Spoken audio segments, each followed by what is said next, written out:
Velkommen til nok en knivprat. I dag så tenkte vi snakke om et multiverktøy.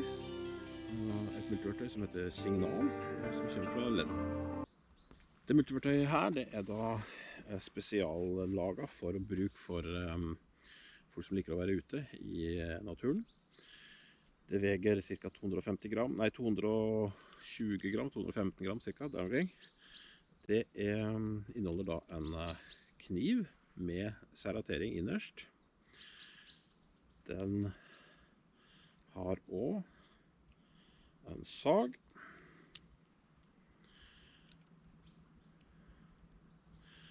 Så har den en krok her, karabinerkrok, men også som kan fungere som en flaskeåpner, i den grad folk har med seg flasker på tur. Her er det også mulighet for å sette inn bits-hål der. Ellers så har det på utsida og et bryne, diamantbryne, som laget slik.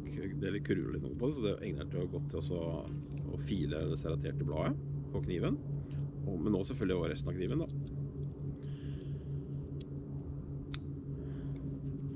Her er det også en tennstål, men det er ikke tilgjengelig, eller det er eksponert på utsida, men det er ikke, du kan ikke ta det av på utsida, du må ta det av fra innsida. Selve løsningen her, og en hommer på den ytterste her, den flate delen her, det kan også fungere som en hommer, eller noe å klemme, for eksempel hvis du skal da slå ned teltplugger eller noe, hvis du ikke vil tråkke om det. Eller andre ting du trenger å slå på. Det er også et sånt belteklips her, så du kan feste den enten i lomme eller belte, eller et annet festepunkt, for eksempel på en sekk, eller et eller annet slikt noe.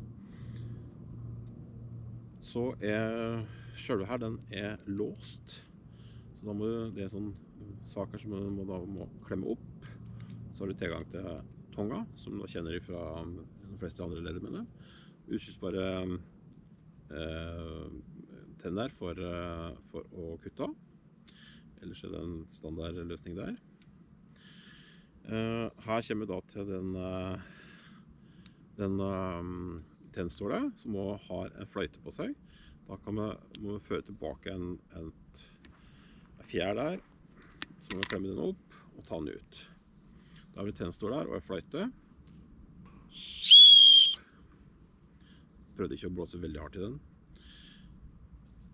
Tennstålet er veldig lite, men det fungerer. Og det kan da brukes for eksempel sammen med sagbladet. Baksiden på sagbladet er rett, så hvis vi nå prøver, så skal vi demonstrere det. I tillegg så har den også noen andre verktøy her. Det er da en standard bitsholder med et dobbeltbits med stjerne og flat trekker. Det er en boksåpner, og det er en syl. Så det er de 3 verktøy som er innvendig i denne her. Ja, alle disse verktøy her er låsbare. Dette er da en veldig minimal Leatherman i forhold til funksjonalitet, sammenlignet med for eksempel en Wave eller Charge. Men den er tenkt at her har du alt det du trenger når du er ute på tur. Du har ikke behov for noe mer. Det er liksom tanken her. Min erfaring med denne er det at dette her er et backup-verktøy. Med unntak av tonga og bitsholderen, og kanskje flaskeåpner for den saks skyld, så er det et verktøy som du i utgangspunktet har med deg ellers også. Så det er en backup til for eksempel en lommekniv. Og det er en backup til en større sag. Men skulle lommekniven bli mistet, eller saga bli ødelagt, så har du backup her, så du har muligheten til å bruke den. Den saga på denne her, den hvor lang kan den være? 7-8 centimeter. Så det er jo begrenset hvor store kvister du kan kabel her, men skal du drive med en kvistbrenner, så er den god nok. Men det tar litt lengre tid da, enn en større. Så jeg vil si det at det er en backup-løsning.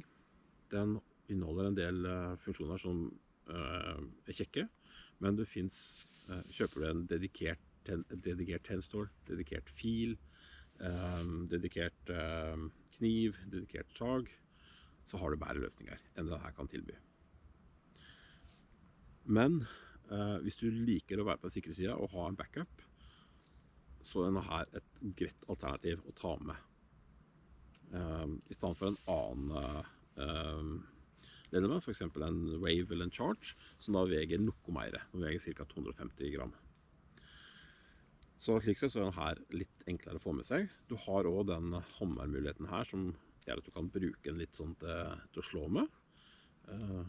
Ikke ofte, jeg har knapt nok brukt den funksjonen, men det kan hende at du kommer opp i situasjoner der du kan bruke den.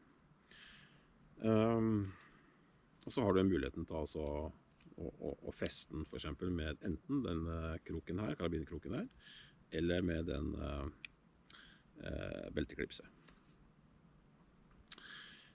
Så er dette her noe jeg vil anbefale? Tja.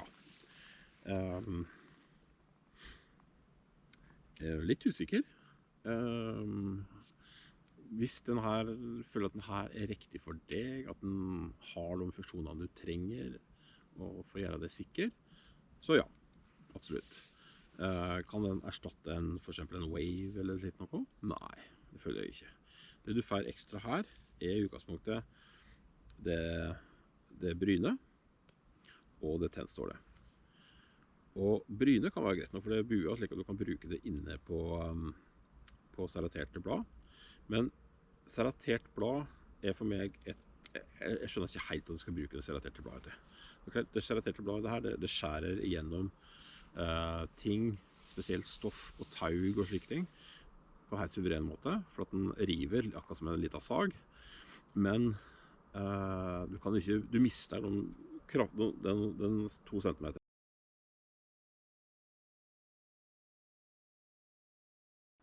Hvis vi ser på ergonomien da, på den her, så vil jeg jo si det at den er god å holde i når du bruker den. Hvis vi da tenker jeg kanskje at kniven er kanskje noe du bruker mest på den. Så det gir det et godt grep, absolutt. Og sammen med saga, det er bare motsatte grepet, men det fungerer jo på samme måten. Oi, det er vanskelig å få ut i dag. Så kanskje ikke ergonomien er så perfekt likevel. Sånn. Uansett, den fungerer greit. Og samme, hvis jeg da åpner opp, nei, det er låsingen, åpner opp her, og tenker på tanga, så er det slik at hvis du holder den på den måten her, med den haka her, nederst, eller fingrene på den, og ikke motsatt, så gjør det et veldig godt grep. Det motsatte grepet er ikke behagelig å bruke. Men det grepet der er veldig greit, men da må du liksom kanskje vri litt på den for å få den til å funke da. Men det er veldig godt i hvert fall, det er ingen tvil om. Det avrundet sider og kanter her, så det gir absolutt et godt grep. Så generelt da, så er det ergonomisk en veldig bra løsning. Så kan jeg da anbefale denne her, og hvem skal jeg da anbefale den for? Vel, du har jo, kan du si, sammenlignet med andre ledement, så har du noen unike elementer her, blant annet bryne og tennstålet.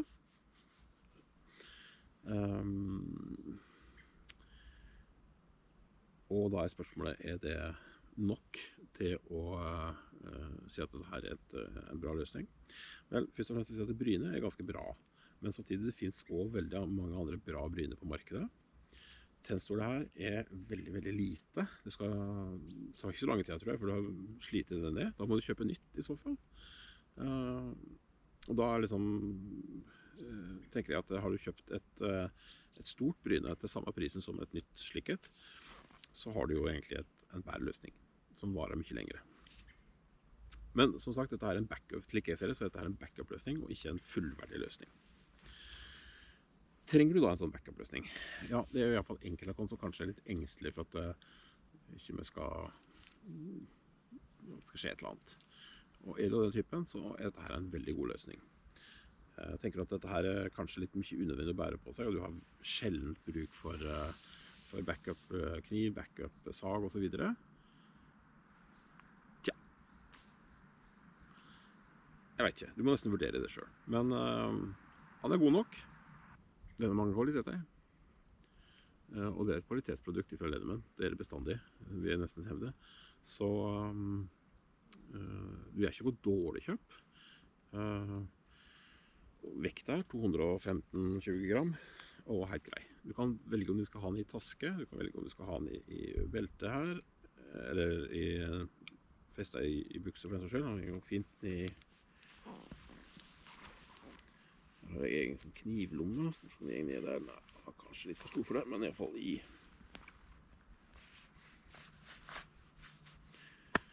lomma slik, så funker den jo. Fiffig løsning. Kanskje ikke det mest nødvendige. God kvalitet, men du må vurdere om dette er noe som faktisk skal gå for det. Den er heller ikke den billigste Leatherman. Ja, det var dagens knivprat. Leatherman Signal.